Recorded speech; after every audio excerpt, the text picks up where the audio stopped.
आजच्या लेक्चरमध्ये आपण बघणार आहेत क्वाड्रॅटिक इक्वेशन्सचे काही ॲप्लिकेशन्स. आतापर्यंत आपण क्वाड्रॅटिक इक्वेशन्स कसे सॉल्व्ह करायचे ते बघितलेत आणि क्वाड्रॅटिक इक्वेशन सॉल्व्ह करायचे म्हणजे सिम्पली क्वाड्रॅटिक इक्वेशन्सचे रूट फाइंड आउट करायचे येतं. त्याच्या 2-3 मेथड आहेत. फॅक्टरायझेशन एक मेथड आहे, कम्प्लिटिंग स्क्वेअर आहे आणि सर्वात सिंपल मेथड तर फॉर्म्युला मेथड आहे. ठीक आहे. तर वेगवेगळ्या मेथडचा यूज करून आपण क्वाड्रॅटिक इक्वेशन्स कसे सॉल्व्ह करायचे ते पाहिलेले आहेत, म्हणजे क्वाड्रॅटिक इक्वेशन्सचे रूट्स फाइंड आउट करणं. ठीक आहे. तर आजच्या लेक्चरला आपण क्वाड्रॅटिक इक्वेशन सॉल्व्ह करून काही रिअल लाईफ जे काही प्रॉब्लेम्स येतात ते सॉल्व्ह करणार आहेत. तर आजच्या लेक्चरचं जे आपलं आर्टिकल आहे त्या आर्टिकलचं नाव आहे application of quadratic equations. Quadratic इक्वेशनचा यूज करून आपण काय करणार आहेत तर रिअल लाईफमध्ये जे प्रॉब्लेम्स येतात ते सॉल्व्ह करणार आहेत, म्हणजे एक्झाम्पल्सच, मॅथमॅटिकल एक्झाम्पल्सच आहेत ॲक्च्युली ते. तर ते फक्त सॉल्व्ह करणार आहेत बाय युजिंग क्वाड्रॅटिक इक्वेशन्स. तर हे जे आर्टिकल आहे ॲप्लिकेशन ऑफ क्वाड्रॅटिक इक्वेशन्स, त्याचा यूज करून जे आपल्याला प्रॉब्लेम सॉल्व्ह करायचे आहेत त्याच्यामध्ये सर्वात इम्पॉर्टंट गोष्ट असते जो प्रॉब्लेम आहे तो केअरफुली रीड करायचा आहे. काय होतं याच्यामध्ये प्रॉब्लेम जो दिलेला आहे त्याच्यावरून आपल्याला कन्स्ट्रक्ट करायचं आहे एक क्वाड्रॅटिक इक्वेशन्स आणि नंतर ते क्वाड्रॅटिक इक्वेशन सॉल्व्ह करायचं आहे. आणि ते क्वाड्रॅटिक इक्वेशन कन्स्ट्रक्ट करणं, फॉर्म करणं ते कशावरती डिपेंड आहे तर टोटली आपल्या रिडिंगवरती डिपेंड आहे. आपण जर केअरफुली तो प्रॉब्लेम रीड केला तर आपण क्वाड्रॅटिक इक्वेशन कन्स्ट्रक्ट करू शकतो. आणि एकदा कन्स्ट्रक्ट केल्यानंतर कसं सॉल्व्ह करायचं ते तर आपण थ्रू आउट हा जो चॅप्टर आहे तो चॅप्टरमध्ये तेच बघितलंय, क्वाड्रॅटिक इक्वेशन कसं सॉल्व्ह करायचं, रूट्स कसे फाइंड आउट करायचे. तर तो पार्ट इम्पॉर्टंट आहे. सर्वात इम्पॉर्टंट जो पार्ट आहे ह्या आर्टिकलमध्ये, ॲप्लिकेशनमध्ये, तो काय आहे, क्वाड्रॅटिक इक्वेशन कन्स्ट्रक्ट करणं. आणि क्वाड्रॅटिक इक्वेशन कन्स्ट्रक्ट कसं होणार आहे तर बाय रीडिंग केअरफुली. जर आपण प्रॉब्लेम रीड केला तर क्वाड्रॅटिक इक्वेशन कन्स्ट्रक्ट होणार आहे. ठीक आहे. तर फर्स्ट एक्झाम्पल, क्वाड्रॅटिक इक्वेशनचा यूज करून आपल्याला हा प्रॉब्लेम सॉल्व्ह करायचा आहे. आता प्रॉब्लेम मध्ये काय दिलंय तर हा प्रॉब्लेम फर्स्ट थिंग एका लाईन मध्ये पण रीड नाही करायचा. प्रॉब्लेम रीड कसं करायचं तेच एक स्किल आहे याच्यामध्ये, स्वतःच एक स्किल आहे प्रॉब्लेम रीड करून कन्स्ट्रक्ट करणं. पण रीड कसं करायचं आहे तर प्रोडक्ट, इथंच समजायला पाहिजे नाही का, गुणाकार आहे कशाचा, प्रोडक्ट म्हणजे काय, गुणाकार. ठीक आहे. प्रोडक्ट ऑफ, गुणाकार कशाचा तर प्रगतीच एज 2 years ago. प्रगती नावाची एक मुलगी आहे. ठीक आहे. प्रगतीच एज 2 years ago, प्रगतीचं वय 2 वर्षापूर्वीचं. ठीक आहे. 2 years ago, तर प्रगतीचं वय 2 वर्षापूर्वीचं. अँड, आणि 3 years hence, 3 years hence म्हणजे 3 वर्षानंतर. ठीक आहे. इज 84, तो 84 आहे. म्हणजे काय 84 आहे तर गुणाकार 84 आहे फर्स्ट थिंग. ठीक आहे. गुणाकार 84 आहे. पण कशाचा गुणाकार तर प्रगतीचं एज 2 वर्षापूर्वीचं आणि 3 वर्षानंतरचं. ठीक आहे. त्यांचा गुणाकार, प्रगतीचं एज 2 वर्षापूर्वीचं एज आणि 3 वर्षानंतरचं एज. ठीक आहे. ह्या दोन नंबरचा प्रोडक्ट आहे 84. तर फाइंड हर प्रेझेंट एज, तर प्रगतीचं आजचं वय काय. ठीक आहे. हा एवढा सिंपल प्रॉब्लेम आहे, याच्यामध्ये जास्त टफ नाही. सोल्युशन जे फाइंड आउट करायचं इतकं टफ होणार नाहीये. पण ज्यावेळेस अजून थोडी या प्रॉब्लेमची लेंथ मोठी असेल त्यावेळेस तर रीडिंग अजूनच इम्पॉर्टंट होऊन जाते. याच्यामध्ये जास्त इम्पॉर्टंट, जास्त प्रॉब्लेमची लेंथच कमी आहे, जास्त कॉम्प्लिकेशन नाही आहे त्याच्यामध्ये. प्रॉब्लेम हा सिंपलच आहे तसं. ठीक आहे. एकच याचं मिनिंग आहे, प्रोडक्ट म्हणजे गुणाकार. फक्त कशाचा गुणाकार तर प्रगतीचं 2 वर्षापूर्वीचं एज. ठीक आहे. 2 वर्षापूर्वी प्रगतीचं जे वय होतं तो नंबर. ठीक आहे. प्रगतीचं वय 2 वर्षापूर्वी काहीतरी असणार आहे, 10, 15, 20, जे काय आज आहे त्याच्यातून 2 वजा करायचे. ठीक आहे. तर तो एक नंबर आहे ऍक्च्युली, प्रगतीचं एज 2 वर्षापूर्वीचं. ठीक आहे. तो एक नंबर आहे आणि प्रगतीचं एज 3 वर्षानंतर तो पण एक नंबर आहे.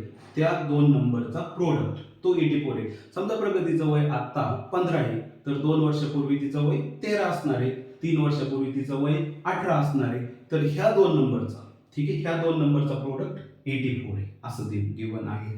आणि आपल्याला काय करायचं आहे, प्रगतीचं सध्याचं एज किती आहे ते फाइंड आउट करायचं आहे. तर याच्यामध्ये अझम्पशन्स असणारच आहेत काहीतरी. तुम्हाला एक व्हेरिएबल अज्युम करावं लागणार, काहीतरी एक व्हेरिएबल अज्युम करावं लागेल. त्याचा यूज करून काहीतरी इक्वेशन्स भेटतील आणि नंतर ते इक्वेशन सॉल्व्ह करायचे. तर मला काय करायचंय, प्रगतीचं सध्याचं वय काय आहे ते फाइंड आउट करायचंय. तर त्याच एजला मी एक्स मानतोय. ठीक आहे.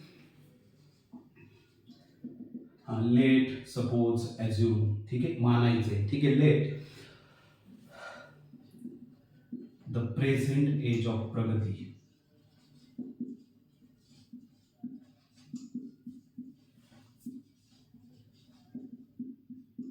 Is x. आता काय ॲझ्युम केलंय, लेट म्हणजे मानणं, सपोज करणं, ॲझ्युम करणं. मानलंय काय, काय मानलंय तर प्रेझेंट एज ऑफ प्रगती, प्रगतीचं सध्याचं वय. प्रेझेंट एज ऑफ प्रगती म्हणजे प्रगतीचं सध्याचं वय हे किती आहे, एक्स आहे असं मी मानलंय. ठीक आहे, ॲझ्युम केलंय प्रगतीचं सध्याचं वय एक्स आहे. ठीक आहे, आता मला सांगा जर प्रगतीचं सध्याचं वय एक्स असेल तर 2 वर्षापूर्वी मग प्रगतीचं वय किती असेल, सध्या एक्स आहे. ठीक आहे, सध्या एक्स आहे, 2 वर्षापूर्वी किती असेल, सिम्पली 2 त्याच्यामधून सबट्रॅक्ट करायचे. देअरफॉर प्रगतीच एज 2 इयर्स अगो.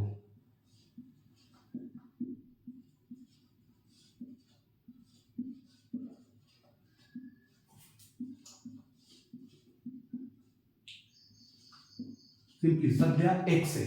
ठीक आहे, प्रगतीचं प्रेझेंट एज म्हणजे सध्याचं वय, सध्या किती आहे, सध्या एक्स आहे. 2 वर्षापूर्वी किती असेल तर प्रगतीचं एज 2 इयर्स अगो म्हणजे 2 वर्षापूर्वी किती असेल, जे सध्या आहे त्याच्यातून 2 वजा करा. सध्या एक्स आहे, 2 वजा केल्यानंतर एक्स मायनस 2 म्हणजे एक्स वजा 2. ठीक आहे, सध्या एक्स आहे, 2 वर्षापूर्वी एक्स मायनस 2 होईल. मग अजून अजून पण एक गोष्ट मी इथून लिहू शकतोय, सध्या एक्स आहे तर 3 वर्षापूर्वी किती असेल, तर सॉरी 3 वर्षानंतर मला लागतंय 3 इयर्स हेन्स. ठीक आहे, प्रगतीचं वय 3 वर्षानंतर. सध्या एक्स आहे, 2 वर्षापूर्वी एक्स मायनस 2 असेल, 3 वर्षानंतर किती असेल, तर सध्या तर एक्स आहे, 3 वर्षानंतर याच्यातच 3 ऍड करायचे. आज जर 5 असेल तर 3 वर्षानंतर 8 होईल. ठीक आहे, याच्यात 3 ऍड होतील. देअरफॉर प्रगतीच एज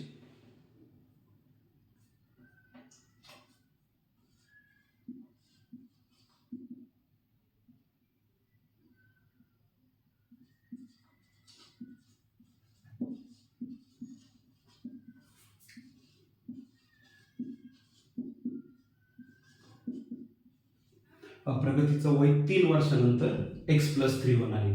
हे सगळं 3 जे लाईन येतं त्या तिन्ही लाईन मध्ये प्रगतीचं एजच लिहिलंय. ठीक आहे, तिन्ही पण लाईन.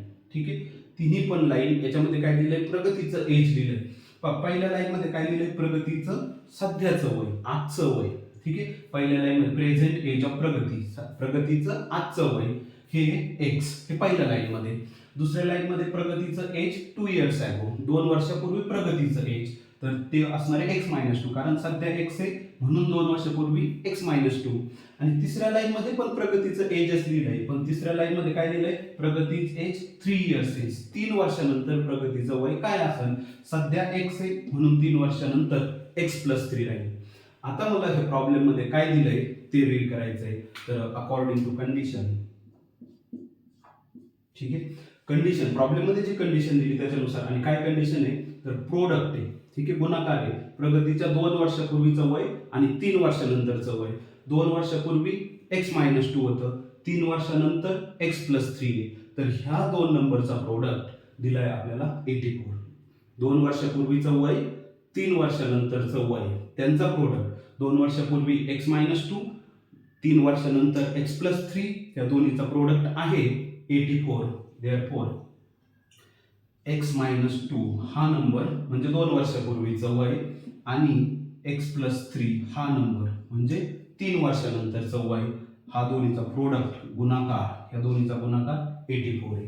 आता सिम्पली हे तर इक्वेशन आहे, सॉल्व्ह करायचं आहे. Simply this will implies that x minus 2 आणि एक्स प्लस 3 यांचा प्रोडक्ट करायचा आहे. तर ह्या दोन्हीचा प्रोडक्ट करण्यासाठी सिम्पली ह्या एक्सने ह्या पूर्ण ब्रॅकेटला मल्टिप्लाय करायचे. एक्स इंटू एक्स तो होईल एक्स स्क्वेअर, एक्स इंटू 3 तो होईल 3x. ठीक आहे, आणि प्लस आहे त्याच्यामुळे तो काही विषयच नाही, एक्स आणि एक्स प्लस 3 याचा दोन्हीचा प्रोडक्ट करायचा. X into x x square, x into 3 3x. आता ह्या मायनस 2 ना ह्या दोन्हीला पण सबट्रॅक्ट करायचं, मल्टिप्लाय करायचं. तर मायनस 2 ना ज्यावेळेस आपण याला मल्टिप्लाय करतो दोन्ही पण नंबर निगेटिव्ह राहील. सो मायनस 2 इंटू एक्स तो होईल मायनस 2x. ठीक आहे, आणि मायनस 2 इंटू 3 तो होईल मायनस 6. 2 आणि 3 त्यांचा गुणाकार 6, 2 आणि x त्यांचा गुणाकार 2x, पण दोन्ही पण निगेटिव्ह साईन सोबत राहील कारण यालाच निगेटिव्ह आहे. मल्टिप्लिकेशन जर करायचंय 2 इंटू एक्स 2x, 2 इंटू 3 6, पण दोन्ही पण निगेटिव्ह साईन सोबत is equals to right hand side 84. आता नेक्स्ट लाईन एक्स स्क्वेअर तर आहेच, हा x square as it is 3x आणि 2x 3x आणि 2x निगेटिव्ह बरोबर यांचं जे कॅल्क्युलेशन आहे ते करून घ्यायचे. 3x मधून 2x सबट्रॅक्ट करायचा सिम्पली. 3x पॉझिटिव्ह मध्ये 2x निगेटिव्ह मध्ये आणि दोन्हीमध्ये ॲडिशनचं साईन दिसते मला. 3x मधून 2x सिम्पली सबट्रॅक्ट करायचा आहे. 3x मधून 2x गेल्यानंतर x राहणार आहे आणि तो पण पॉझिटिव्ह मधला x राहणार आहे कारण मोठ्याला प्लस साईन आहे. ठीक आहे. नंतर -6 as it is equals to 84. Next आता हा जो 84 आहे राईट हँड साईडला मला एक क्वाड्रॅटिक इक्वेशन फॉर्म करायचं आहे. क्वाड्रॅटिक इक्वेशनचा टाईप असतो ax² + bx + c = 0. मला जी काय राईट हँड साईड आहे ह्या साईडला 0 पाहिजे आहे. तो 0 पाहिण्यासाठी तो जो राईट हँड साईडला 84 आहे तो फक्त मला इकडे शिफ्ट करायचा आहे. 84 लेफ्ट हँड साईडला शिफ्ट करायचा आहे. 84 राईट हँड साईडला पॉझिटिव्ह आहे, लेफ्ट हँड साईडला आल्यानंतर तो निगेटिव्ह होईल. तो सिम्पली हा -84 होणार आहे. ठीक आहे. -84 होईल आणि तो -6 मधून सबट्रॅक्ट होईल. ठीक आहे. तर -6 मधून 84 सबट्रॅक्ट केल्यानंतर पहा हा राहील x² as it is plus x पण ॲज इट इज -6 आणि -84 असं होईल. -6 तर हा आहेच आहे, हा 84 पण इकडे येऊन -84 होईल. तर -6 -84 दोन्ही पण मायनस आहेत, दोन्हीची ॲडिशन करायची आहे. निगेटिव्ह साईन तर राहणारच आहे. ठीक आहे. मल्टिप्लिकेशन नाही, मायनस मायनस प्लस होणार नाही. तर -6 -84 मायनसच राहणार आहे कारण ती ॲडिशन आहे. ठीक आहे. तर मग ॲडिशन 6 आणि 84 ची 90 होईल आणि ॲडिशन असल्यामुळं निगेटिव्ह असल्यामुळं राहणारच आहे. सिम्पली 6 आणि 84 त्यांची ॲडिशनच करायची फक्त निगेटिव्ह साईन सोबत. राईट हँड साईडला मात्र आता काहीच बाकी राहणार नाही. ठीक आहे. So this is quadratic equation x² + x - 40 = 0. ठीक आहे. आता हे क्वाड्रॅटिक इक्वेशन सॉल्व्ह करून आपल्याला ज्या x ची व्हॅल्यू भेटणार आहे. ठीक आहे. क्वाड्रॅटिक इक्वेशन सिम्पली आपल्याला सॉल्व्ह करायचं आहे आणि तिथून मला काय भेटणार आहे x ची व्हॅल्यू. ठीक आहे. आता क्वाड्रॅटिक इक्वेशन सॉल्व्ह करण्याच्या 3 मेथड आहेत. जी कम्फर्टेबल असेल, इझी असेल तीच आपण यूज करणार आहे. आणि फॉर्म्युला मेथड तर आहेच आहे, फॉर्म्युला मेथड तर इझी आहेच आहे, पण मग त्याच्यापेक्षा पण ह्या पर्टिक्युलर एक्झाम्पलमध्ये, ठीक आहे, पर्टिक्युलर एक्झाम्पलमध्ये कधी कधी फॉर्म्युला मेथड आहेच सगळ्यात जनरली तर ती सगळ्यातच इझी आहे. पण ह्या एका पर्टिक्युलर एक्झाम्पलमध्ये जी फॅक्टरायझेशन मेथड आहे ती मला इझी वाटते. सिम्पली काय असतं, आपण ह्या 2 नंबरचा प्रोडक्ट करतो आणि जो काही नंबर येईल असे 2 नंबर फाइंड आउट करायचे ज्यांचा प्रोडक्ट 90 आणि ॲडिशन केलं -90 आणि ॲडिशन केल्यानंतर 1. तर मग सिम्पली ह्या दोन्हीचा प्रोडक्ट करायचा आहे -90 आणि 1. x² चा कोएफिशियंट आणि -90 ह्याचा प्रोडक्ट जर केला तर तुम्हाला भेटणार आहे -90. दुसरा काही विषय नाही तिथं. ठीक आहे. 1 आणि -90 ह्या दोन्हीचा प्रोडक्ट केल्यानंतर -90 भेटेल. आता मला काय करायचं आहे, 2 असे नंबर फाइंड आउट करायचे ज्यांचा प्रोडक्ट केल्यानंतर -90 भेटेल आणि ॲडिशन जर केली तर ती 1 भेटेल. ठीक आहे. ॲडिशन केली तर 1 भेटेल आणि प्रोडक्ट केला तर 90 भेटेल. तर ते 2 नंबर खूपच इझी येतात, 10 आणि -9.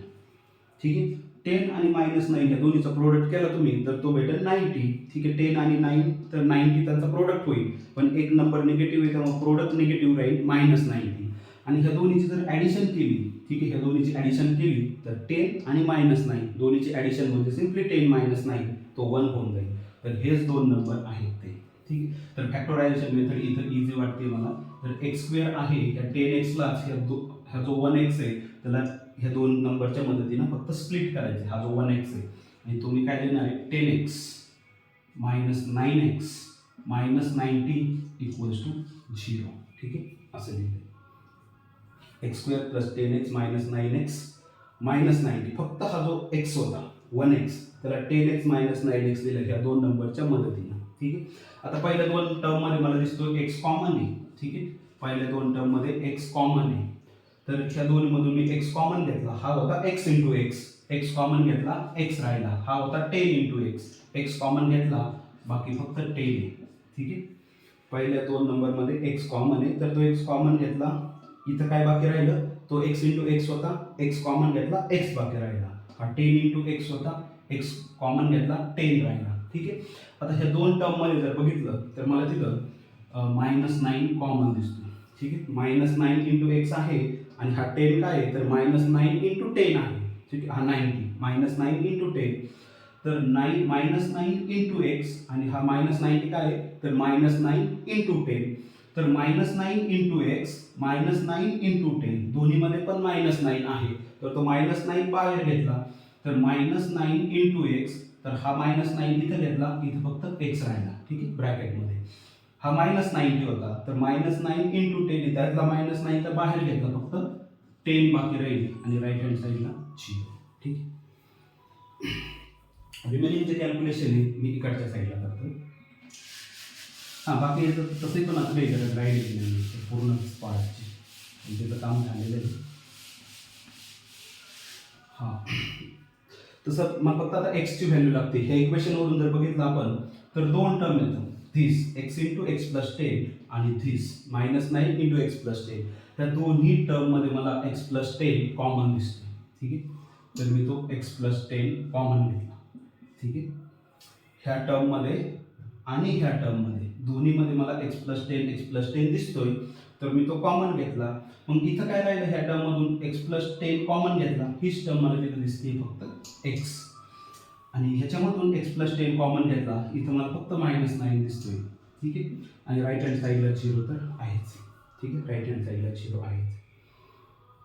आता पहा हे दोन नंबर त्या दोन्हीचा प्रोडक्ट 0 आहे दोन्हीचा गुणाकार 0 आहे आणि आपण बघू शकतो पहा कुठल्याही दोन नंबरचा जर गुणाकार 0 असेल तर त्या दोन पैकी एक नंबर 0 असतो. अदरवाईज गुणाकार कधी 0 नाही होणार. ठीक आहे दोन नंबर आहेत त्यांचा गुणाकार केला आणि गुणाकार केल्यानंतर जर 0 येत असेल तर त्याचा मिनिंग आहे दोन्ही पैकी एक नंबर 0 असावा लागतो. ठीक आहे तर याचा मिनिंग आहे एकतर हा एक्स प्लस 10 0 आहे किंवा मग हा x मायनस 9 हा 0 आहे.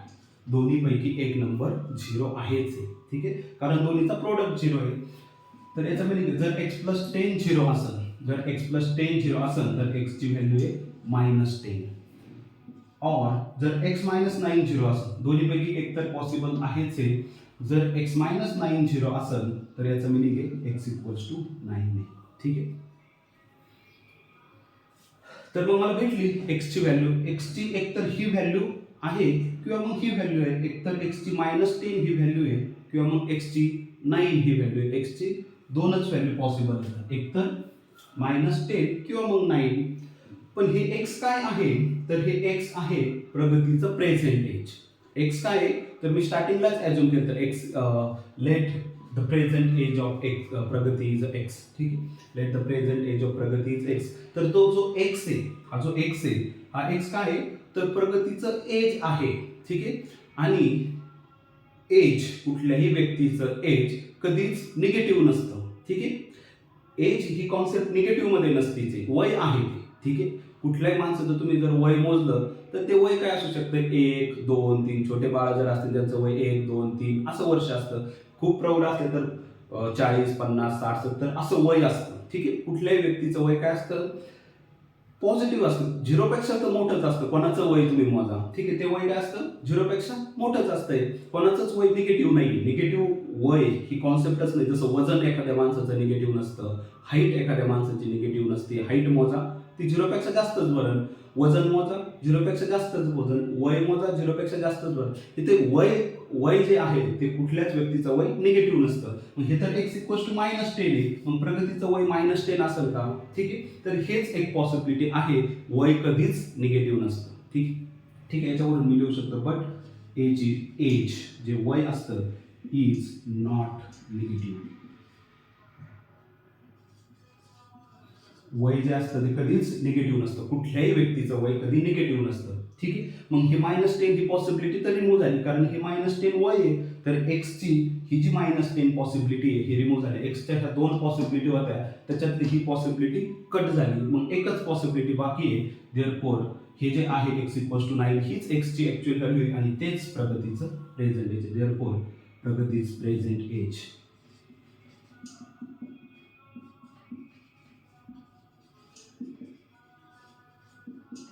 किती आहे 9 तर प्रगतीचं सध्याचं वय 9 आहे. ठीक आहे आता हे जे मी आन्सर फाइंड आउट केले मग तेच फाइंड आउट करायचं होतं फाइंड हर प्रेझेंट एज. प्रगतीचं सध्याचं वय फाइंड आउट करायचं होतं आणि प्रगतीचं सध्याचं वय आलंय 9 वर्ष. आता हे जर व्हेरीफाय करायचं असेल तर व्हेरीफाय ऑटोमॅटिक होणारच आहे. तर प्रॉब्लेम मध्ये काय दिलंय तर प्रगतीचं 2 वर्षानंतरचं 2 वर्ष अगोदरचं वय आणि 3 वर्षानंतरचं वय यांचा प्रोडक्ट त्यांनी गुणाकार 84 दिलाय. आता जर बघितलं तुम्ही सध्याचं वय तर 9 आलंय, 2 वर्ष अगोदर तिचं वय काय असेल 7 आणि 3 वर्षानंतर तिचं वय असेल 12 आणि ह्या दोन नंबरचा प्रोडक्ट आपल्याला दिला होता 84 आणि तो करेक्ट आहे. ठीक आहे, 84 या दोन्हीचा प्रोडक्ट दिला होता आपल्याला 84 आणि हे आपण बघू शकतो 12 7 ला 84. त्यामुळे हे जे आन्सर आलंय दॅट आन्सर इज करेक्ट. ठीक आहे, आपण नेक्स्ट प्रॉब्लेम बघूया. Word problem. मी हा पार्ट रफ करतोय.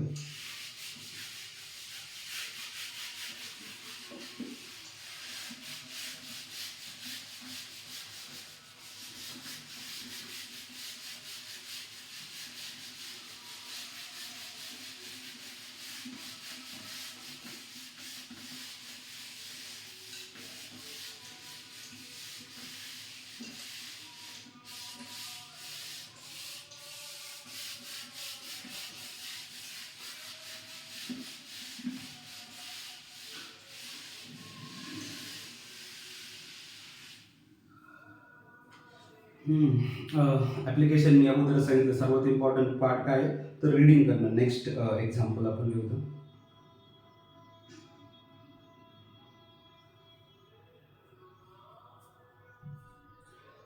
सम. Second example, sum of squares of 2 consecutive natural even number.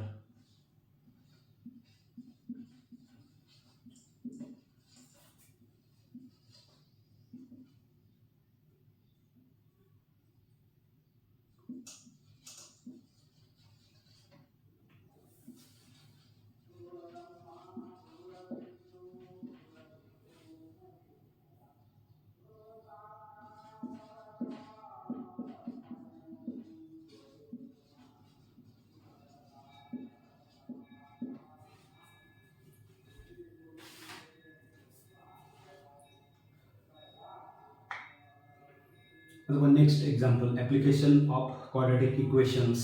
ह्या आर्टिकलवरचं नेक्स्ट एक्झाम्पल. एक वर्ड प्रॉब्लेम आहे, मॅथमॅटिकलच प्रॉब्लेम आहे, सॉल्व्ह करायचा बाय युझिंग क्वाड्रॅटिक इक्वेशन्स. आता इथं पण सर्वात इम्पॉर्टंट काय आहे रीडिंग आहे. लेंथ तर याची छोटी दिसते, प्रॉब्लेम लेंथनी तर छोटा आहे, पण त्याच्यात कॉम्प्लिकेटेड मॅथमॅटिकल गुंतागुंती जास्त आहे. तर पहा बऱ्याच मॅथमॅटिकल गोष्टी बऱ्याच येतात. जर रीड केला प्रॉब्लेम, ठीक आहे, सर्वात इम्पॉर्टंट रीडिंगच आहे. जर रीड केला प्रॉब्लेम आपण तर काय पहा सम दिलंय आणि सम म्हणजे बेरीज. ठीक आहे, सम ऑफ बेरीज आणि कशाची ऑफ म्हणून पुढे जे लिहिले त्याची बेरीज. तर सम ऑफ म्हणजे बेरीज, कशाची बेरीज तर स्क्वेअर ऑफ. स्क्वेअर म्हणजे वर्ग, त्याला मराठीत आपण वर्ग म्हणतो तर. ठीक आहे, आणि वर्ग म्हणजे 6चा वर्ग तर 6 गुणिले 6, 10चा वर्ग 10 गुणिले 10, तर 6चा वर्ग 36, 10चा वर्ग 100 ह्या टाईपमध्ये, 7चा वर्ग 49 ह्या टाईपमध्ये. स्क्वेअर म्हणजे वर्ग.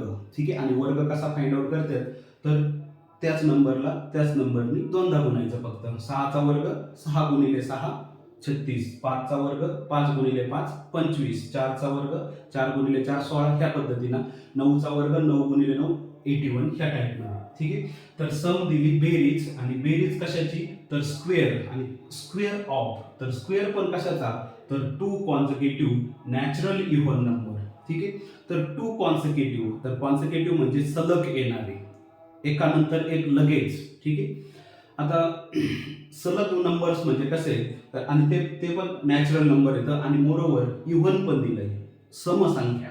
ठीक आहे, 2 क्रमाने येणाऱ्या समसंख्या. ठीक आहे, 2 क्रमाने येणाऱ्या समसंख्या. आता सपोज मी फक्त एवढाच प्रश्न विचारला, 2 क्रमाने येणाऱ्या नैसर्गिक संख्या सांगा. क्रमाने, एकानंतर लगेच दुसरी. ठीक आहे, क्रमाने येणाऱ्या सलग, कॉन्सिक्युटिव्ह म्हणजे सलग दुसरी नंबर, तर एकामागून एक लगेच.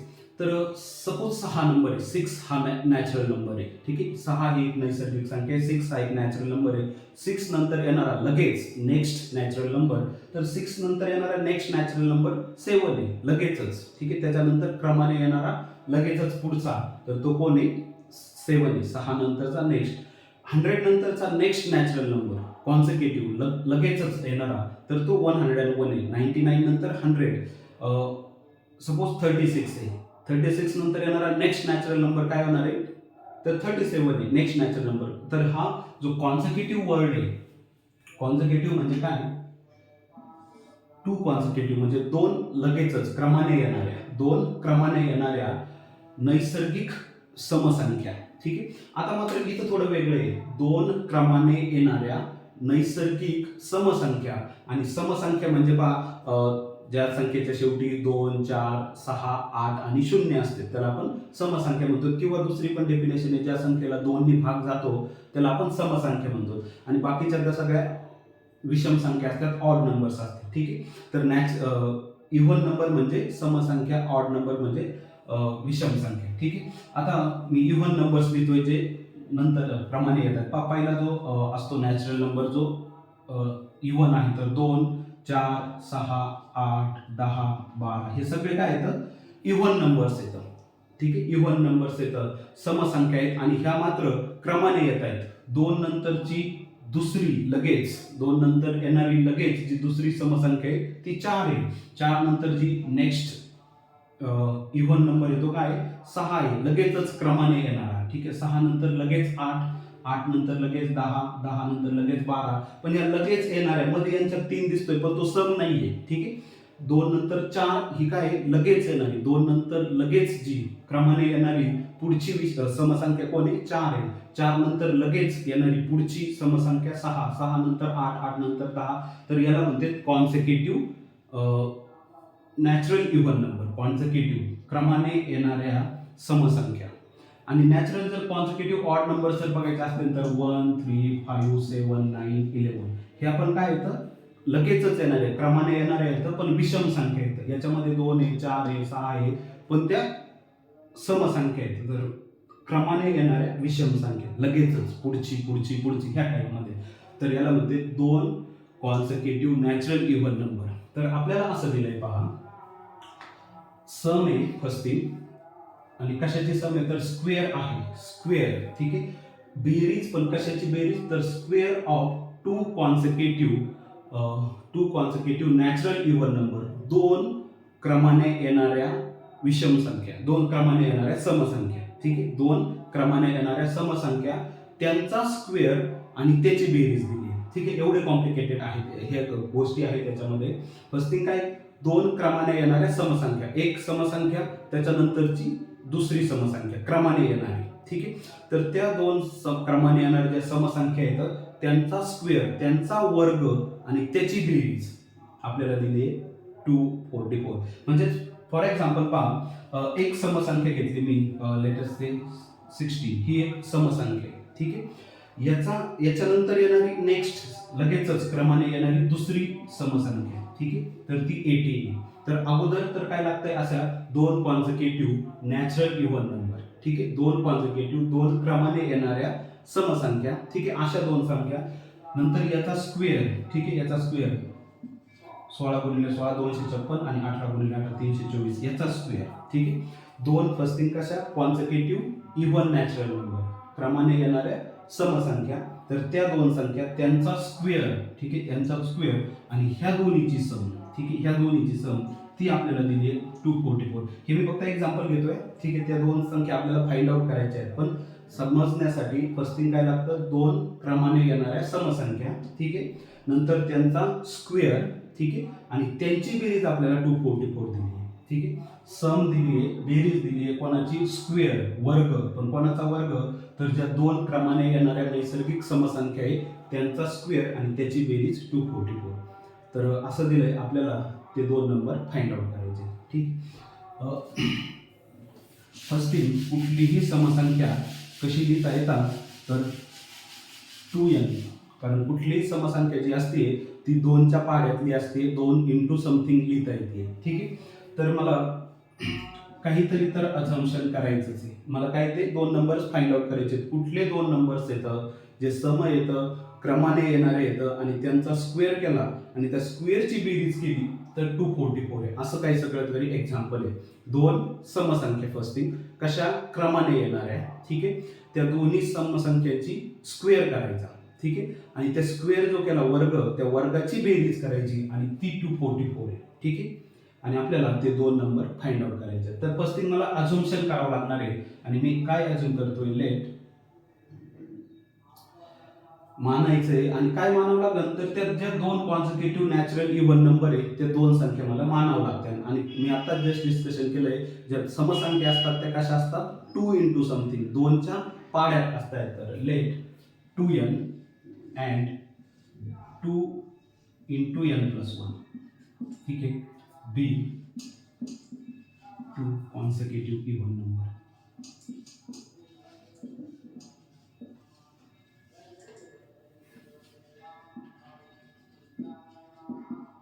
ठीक आहे. जे दोन फर्स्ट थिंग क्रमाने येणाऱ्या संख्या येतं, ठीक आहे, दोन क्रमाने येणाऱ्या संख्या येतं, तर 2 इंटू काहीतरी असणारच आहे आणि नेक्स्ट 2 इंटू काहीतरी असणार आहे. पहा, दोन क्रमाने येणारी संख्या मी आता डिस्कशन केली, सपोज 55 50 आणि त्याच्यानंतर नेक्स्ट येणारी जी समसंख्या आहे क्रमाने येणारी, तर ह्या दोन येतात सलग क्रमाने येणाऱ्या समसंख्या. तर हे असतं काय, तर हा 2 इंटू समथिंग असतो आणि हा पण 2 इंटू समथिंग असतो. तर 250 काय असतो, 2 इंटू 25 आणि 52 काय असतो, 2 इंटू 26. तर हे असतं इथं दोन क्रमाने येणाऱ्या ज्या संख्या असतात त्या 2 इंटू n आणि 2 इंटू दुसरा जो नंबर असतो क्रमाने येणारा, तर ह्यालाच पुढचा एक नंबरने फक्त मल्टिप्लाय केलेला असतं, 2 नाच मल्टिप्लाय केलेला असतं याच्यानंतर येणाऱ्या नेक्स्ट नंबरला. तर ठीक आहे. तर पहिला नंबर 2 इंटू n, 2 इंटू 25 आणि त्याच्यानंतर लगेच जो असतो तो 2 इंटू 26 असतो. जर 2 इंटू 56, आता याच्यानंतरचा जो नेक्स्ट नॅचरल नंबर आहे, सो इव्हन नॅचरल नंबर आहे, तो आहे 54, पण तो काय असतो 2 इंटू 27 असतो, ठीक आहे. नेक्स्ट याच्यामध्ये जो पुढचा नंबर आहे 26, त्याला दोन्ही मल्टिप्लाय केल्यानंतर आपल्याला काय भेटतो, क्रमाने येणारा पुढचा सम नंबर भेटत असतो, ठीक आहे. त्या पद्धतीने मग पहिला समसंख्या 2n आणि त्याच्यानंतर येणारी लगेचच ती काय असणार आहे 2n प्लस 1, किंवा कोणी याला 2n प्लस 2 लिहितं, ठीक आहे. आता हे तर दोन काय येतं, क्रमाने येणाऱ्या नैसर्गिक समसंख्या आहेत. दोन क्रमाने येणाऱ्या नैसर्गिक समसंख्या. आता आपल्याला काय दिलं, याचा स्क्वेअर आणि याचा स्क्वेअर, याचा वर्ग करा, याचा वर्ग करा आणि त्यांची सम करा. तर मी डायरेक्ट कंडिशन लिहितो, अकॉर्डिंग टू कंडिशन. आपल्याला सम दिली, बेरीज दिली, पण कोणाची बेरीज, तर याचा वर्ग आणि याचा वर्ग, ठीक आहे. ह्या दोन्हीची बेरीज, या दोन्हीची बेरीज नाही, याचा वर्ग आणि याचा वर्ग त्यांची बेरीज, ठीक आहे. ह्या दोन नंबरची बेरीज नाही. तर याचा वर्ग काय, तर 2n स्क्वेअर, ठीक आहे, प्लस याचा वर्ग काय, तर 2 इंटू, मी याला सिम्प्लिफाय करतोय, दिस इज 2n प्लस 2 आणि याचा वर्ग. तर यांची सम मला दिलेली आहे 244, ठीक आहे. सम कशाची दिली आहे ते पण समजणं गरजेचं आहे. ह्या दोन नंबरची सम नाही, तर कोणाची सम, तर याचा स्क्वेअर 2n, याचा स्क्वेअर 2n प्लस 2, त्याचा स्क्वेअर, तर ह्या दोन्हीच्या स्क्वेअरची सम मला 244 दिली आहे. आपल्याला काय करायचं आहे, ते दोन नंबर फाइंड आउट करायचे. म्हणजे सिम्पली एकदा का n भेटला तर ते दोन नंबर पण भेटून जाते, ठीक आहे.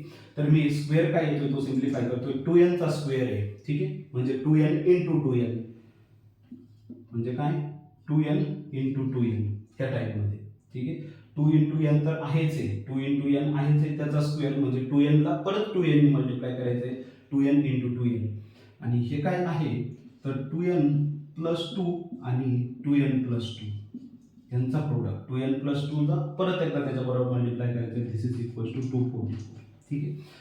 आता 2n इंटू 2n हे होणार आहे 4n स्क्वेअर, ठीक आहे. हे होणार आहे 4n स्क्वेअर प्लस, आता याचा प्रोडक्ट करायचा आहे, याचा प्रोडक्ट म्हणजे 2n प्लस 2 ला 2n प्लस 2 ने मल्टिप्लाय करायचं आहे. तर मी कसा पण करू शकतो, फॉर्म्युल्याचा पण यूज आहे, पण मी सिम्पली प्रोडक्टच करून टाकतो. 2n इंटू 2n तो होईल 4n स्क्वेअर, ठीक आहे. 2n इंटू 2n तो होईल 4n स्क्वेअर, नंतर 2n इंटू 2 होईल तो 4n, ठीक आहे. नंतर परत ह्याने मल्टिप्लाय करायचं आहे, 2 इंटू 2n होईल 4n आणि नंतर 2 इंटू 2 होईल 4 आणि इक्वल्स टू 244. सिम्पली काय केलं आहे, याच्यामध्ये 2n ने अगोदर ह्या दोन नंबरला मल्टिप्लाय केलंय आणि नंतर 2 ना ह्या दोन नंबरला मल्टिप्लाय केलंय. ज्यावेळेस 2 ना मी ह्या नंबरला मल्टिप्लाय करीन, 2n into 2n 4n square, 2n into 2 4n. नंतर आता ह्या 2 ना ह्या दोन नंबरला मल्टिप्लाय करायचं आहे, 2 इंटू 2n 4n 2 इंटू 2 4. ठीक आहे, ह्या टाईपमध्ये. आणि राईट हँड साईडला तर 244 आहेच आहे.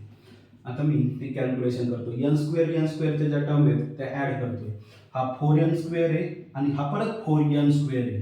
4n स्क्वेअर तो होईल 8n स्क्वेअर. ठीक आहे, प्लस आता च्या ज्या टर्म आहेत त्या मी ॲड करतोय. हा 4n आहे, तो ॲड होईल 8n. ठीक आहे, आणि प्लस 4 इज इक्वल्स टू 244. ठीक आहे, दिस विल इम्प्लाय दॅट. आता मला हा राईट हँड साईड 244 आहे, तो मला 0 पाहिजे नाही, तो मी लेफ्ट हँड साईडला शिफ्ट करतोय. तर हा होईल 8n square as it is plus 8n as it is plus 4 आणि हा मायनस मी इकडं शिफ्ट करतोय 244 आणि इक्वल्स टू राईट हँड साईडला तर 0 राहणार आहे. ठीक आहे, हा लेफ्ट हँड साईडला घेतल्यानंतर मायनस 244 होईल. This will imply that 8n square as it is plus 8n as it is.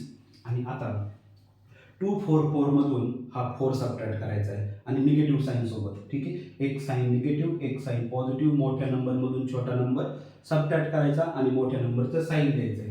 हा मोठा नंबर आहे 244, याच्यातून 4 सबट्रॅक्ट करायचं आहे. तो भेटेल मला 240. 244 मधून 4 वजा करायचे ते भेटेल 240, पण निगेटिव्ह साईन सोबत. का तर मोठ्या नंबरला निगेटिव्ह साईन आहे. राईट हँड साईडला 0 ॲज इट इज. ठीक आहे, नेक्स्ट आता 8 into n square plus 8 into n आहे आणि मला इथं पण 8 इंटू समथिंग दिसतंय. हा पण नंबर 8 ने डिव्हिजिबल आहेच आहे. ठीक आहे, बिकॉज 8 3 जा 24 आणि पुढे 0, तर 30 इंटू 8च आहे तो. ॲक्च्युली 30 इंटू 8 आहे.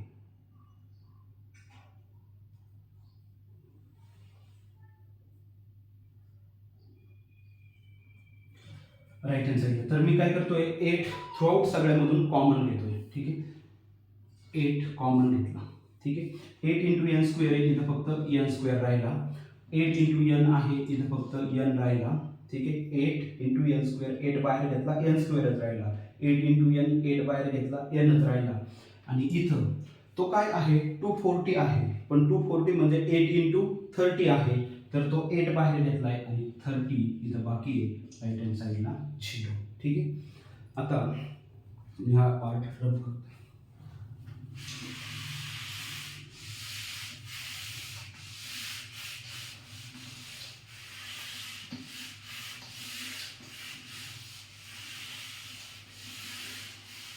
हे डस्टर बदलण्याची वेळ झाली.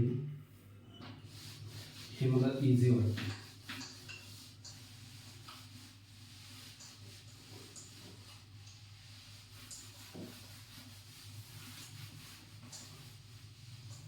ठीक आहे, पहा आता 8 into n square plus n minus 30 equals to 0 आहे. हा 8 तर ह्या पूर्णाला मल्टिप्लाय राईट हँड साईडला जाऊन तो डिवाइड होईल. ठीक आहे, राईट हँड साईडला तर 0 आहे, 0 अपॉन 8 होईल. हा याला डिवाइड होईल 0 अपॉन 8. 0 upon 8 is 0. सिम्पली याच्यावरून मी लिहू शकतोय n square plus n minus 30 equals to 0 upon 8 but 0 upon 8. ठीक आहे, n square plus n minus 30 एवढंच राहील लेफ्ट हँड साईडला. हा राईट हँड साईडला डिवाइड होईल, पण डिवाइड झाल्यानंतर 0 अपॉन 8 इज 0, तर एवढंच राहील फक्त. आता मला हे क्वाड्रॅटिक इक्वेशन फक्त सॉल्व्ह करायचं. n भेटेल आणि n ला फक्त 2 न मल्टिप्लाय करून त्या संख्या भेटून जातील जे मला फाइंड आउट करायचं. आता पहा हे क्वाड्रॅटिक इक्वेशन सॉल्व्ह करायचंय. सिम्पली ह्या दोन्हीचा प्रोडक्ट आहे -30. ठीक आहे, n स्क्वेअर आणि हा कॉन्स्टंट, ह्या दोन्हीचा प्रोडक्ट आहे -30. आता मला असे दोन नंबर लागतील ज्यांचा प्रोडक्ट -30 आणि ॲडिशन केल्यानंतर 1 येईल आणि दॅट नंबर इज 6 and -5. ठीक आहे, 6 and -5.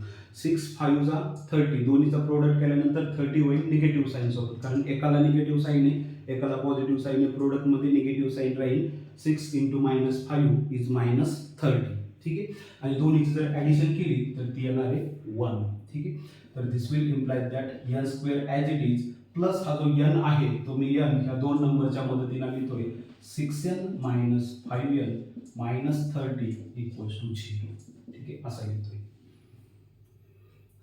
नेक्स्ट आता हे जो दोन नंबर आहे त्याच्यामध्ये मला दिसतोय n कॉमन आहे, तर n मी कॉमन घेतला. ठीक आहे, n स्क्वेअर प्लस 6n त्याच्यामधून.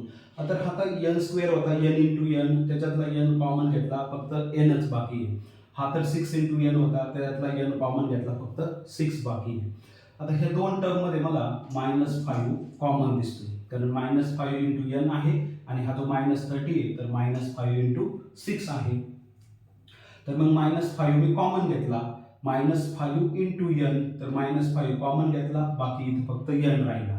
हा जो -30 तो काय आहे, -5 इंटू 6, -5 कॉमन घेतला आणि फक्त 6 बाकी राहिला, पण तो पॉझिटिव्ह मधला 6 equals to 0. This will imply that आता n+6 दोन्हीकडे पण आहे, कॉमन आहे, तो मी n+6 कॉमन घेतला दोन्ही पण टर्म मधून. n+6 मला दिसतोय दोन्ही मध्ये प्रेझेंट आहे, म्हणून मी n+6 कॉमन घेतला. आता पहिल्या टर्म मध्ये n इंटू n+6 होता, ही टर्म कॉमन घेतली, फक्त n राहिला. या टर्म मध्ये n+6 इंटू 5 होता, तो कॉमन घेतला, फक्त 5 तिथं बाकी आहे. ठीक आहे, इक्वल्स टू 0. आता पहा, दोन नंबरचा प्रोडक्ट 0 आहे, दोन नंबरचा प्रोडक्ट 0 आहे, म्हणजे दोन्हीपैकी एक नंबर 0 आहे. सो n+6 एक तर हा 0 आहे किंवा मग n-5 हा तरी 0 आहे. दोन्हीपैकी एक नंबर 0 आहे, कारण ह्या दोन नंबरचा प्रोडक्ट 0 आहे. आता जर n+6 0 असेल तर याचा मिनिंग आहे n हा -6 आहे, आणि जर n-5 0 असेल तर याचा मिनिंग आहे n हा 5 आहे. तर पहा, आता n नॅचरल नंबर होता. ठीक आहे, n काय होता, नॅचरल नंबर, आणि नॅचरल नंबर 1 2 3 4 5 इथून स्टार्ट होतात. तर नॅचरल नंबरची ही पॉसिबिलिटी नाहीये. नॅचरल नंबर जे असतात ते नैसर्गिक संख्या 1 2 3 4 5 असे असतात, तर ही तर नॅचरल नंबरची पॉसिबिलिटी नाहीये. Therefore n is equals to एकच पॉसिबिलिटी राहते 5. ठीक आहे, तर मग हे माझा आन्सर नाहीये. माझा आन्सर काय होतं, मला काय करायचं होतं, दोन consecutive even number find out करायचे होते, आणि मी स्टार्टिंगला जे नंबर ॲज्युम केले होते ते नंबर काय होते, 2n आणि 2 इंटू n+1. ठीक आहे, तर जे जे कॉन्झिक्युटिव्ह नंबर आहे यालाच फक्त 2 ने मल्टिप्लाय करायचं आहे, आणि याच्यानंतर येणाऱ्या 2n+1 दोन नंबर काय होते ते 2n आणि 2 इंटू n+1 असे ते दोन क्रमाने येणाऱ्या नैसर्गिक संख्या होत्या. मग तर मला यांची व्हॅल्यू भेटली. ह्या दोन संख्या कशा आहेत, क्रमाने येणाऱ्या नैसर्गिक समसंख्या आहेत, क्रमाने येणाऱ्या नैसर्गिक समसंख्या. तर मला यांची व्हॅल्यू भेटली आहे, तर यालाच फक्त 2 न मल्टिप्लाय करायचं आहे, त्या दोन क्रमाने येणाऱ्या संख्या भेटतील मला. ठीक आहे, तर n इक्वल्स टू 5 आहे, तर 2n काय होणार आहे, 10 होणार आहे. n इक्वल्स टू 5 आहे, तर 2 इंटू 6 काय होईल, 12. देअरफॉर 10 आणि 12 हे जे काय येतं आर रिक्वायर्ड नंबर. जे मला फाइंड आउट करायचे होते दोन क्रमाने येणाऱ्या नैसर्गिक समसंख्या. ठीक आहे, तर त्या दोन क्रमाने येणाऱ्या नैसर्गिक समसंख्या अशा येतात. आणि आता पहा, प्रॉब्लेम मध्ये काय दिलं, तर ह्या ज्या दोन क्रमाने येणाऱ्या नैसर्गिक समसंख्या आहेत यांचा जो स्क्वेअर आहे, ह्या दोन्ही नंबरचा स्क्वेअर, त्याची ॲडिशन मला 244 दिली. पहा, याचा स्क्वेअर तर येणार आहे 100, आणि याचा स्क्वेअर येणार आहे 144, आणि यांची जी ॲडिशन आहे ती येणार आहे 244, आणि ही मला गिवन दिली. दोन क्रमाने येणाऱ्या नैसर्गिक समसंख्या, दोन क्रमाने येणाऱ्या नैसर्गिक समसंख्या त्यांच्या वर्गाची बेरीज 244 होती. त्यामुळे आपल्याला जे दोन क्रमाने येणाऱ्या नैसर्गिक समसंख्या फाइंड आउट करायच्या होत्या त्या काय येतात 10 आणि 12. ठीक आहे, आजच्या लेक्चर पुरता आपण इथं स्टॉप करू. उद्याच्या लेक्चरला आपण आणखी हे जे article application of quadratic equation त्याच्यावर डिपेंड अजून काही प्रॉब्लेम सॉल्व्ह करणार आहे. आजच्या लेक्चर पुरता आपण इथं स्टॉप करू. ठीक आहे, थँक्यू.